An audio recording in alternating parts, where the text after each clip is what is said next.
తమ్ముడా, నువ్వు జాబ్ అడుగుతున్నావా? ఎందుకు అడుగుతున్నావు జాబ్? లగ్జరీ లైఫ్ అనుభవించడానికి, జీవితాన్ని ఎంజాయ్ చేయడానికి, నీ ఫ్రెండ్స్, నీ తోటి వాళ్ళు, మేము బాగున్నాం, మేము సెటిల్ అయ్యాం, మేము లైఫ్ని ఎంజాయ్ చేస్తున్నాం, నువ్వు కూడా రా అని వాళ్ళు పిలిస్తే వాళ్ళలాగా వెళ్ళి చీకట్లో చిందులు వేయటానికి, పబ్బుల్లో క్లబ్బుల్లో తప్పదాగి డాన్సులు వేయటానికా?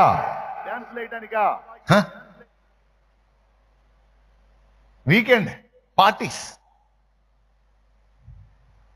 వాటి కోసమా? లేదు లేదు లేదు. ఆ స్థితిలో ఉన్న వాళ్ళని బయటికి తేవటానికి దేవుడు నీకు ఆ కృపనిచ్చాడు. నువ్వు అడుగు, ఇస్తాడు.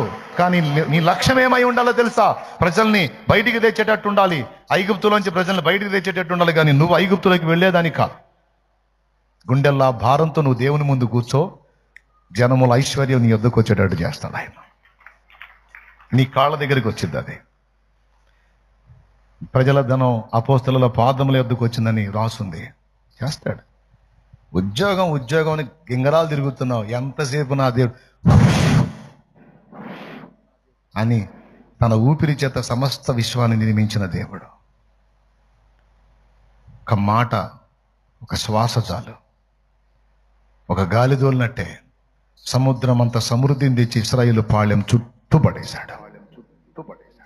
ఒక గాలి అట్ట తోలిందంటే చాలు, వచ్చి నీ కాళ్ళ ముందు ఉంటుంది.